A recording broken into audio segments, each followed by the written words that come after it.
The activists said they had staged a peaceful vigil on Monday night to protest a GOP plan to object to Congress's certification of the presidential electoral vote this week. On the sidewalk in a Northern Virginia suburb, a group of 15 people chanted while holding candles and signs saying, "Protect democracy." But Senator Josh Hawley, RMO, had a different description for the scene outside his family's home in Fairfax County: left-wing violence. "Tonight while I was in Missouri, Antifa scumbags came to our place in D.C. and threatened my wife and newborn daughter," he wrote on Twitter late Monday. "They screamed threats, vandalized, and tried to pound open our door." Demonstrators with Shut Down D.C., which organized the protest, told the Washington Post that they did not engage in vandalism or even knock on Hawley's door.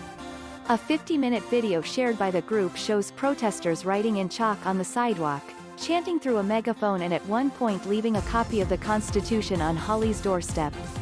"This was not threatening behavior," said Patrick Young, a Shut Down D.C. organizer. "This is people engaging in democracy and engaging in civil discourse. Ellipsis. This was a pretty tame and peaceful visit to his house." Police in Vienna, VA, who responded to the protest, did not immediately respond to a request for comment from the Post late Monday. The group's video shows several officers asking protesters to quiet down, but then standing by as the crowd continued with its demonstration. As Hawley's social media posts drew mounting attention from conservative critics on Monday night, the incident points to growing tensions in a week when Washington is bracing for protests and partisanship. With Congress set to confirm President-elect Joe Biden's victory on Wednesday, thousands of members of far-right groups, including the Proud Boys, whose leader was arrested in D.C. on Monday, are expected to assemble to falsely claim that President Trump was re-elected.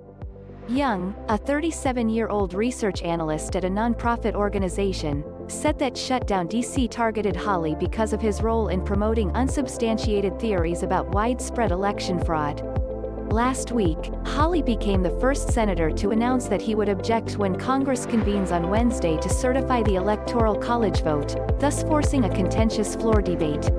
More than 10 others have since vowed to join him in challenging votes from some battleground states. Those efforts, Young said, had also encouraged the Trump supporters who are expected to descend on D this week for a "Stop the Steal" protest, in turn putting the city at risk of violent clashes and hurting trust in the democratic process. Given that the coronavirus pandemic has shut down many of the offices where the group might usually protest, Young said that the group decided to bring its demonstration to Hawley's doorstep. Congress nonetheless continues to meet in person.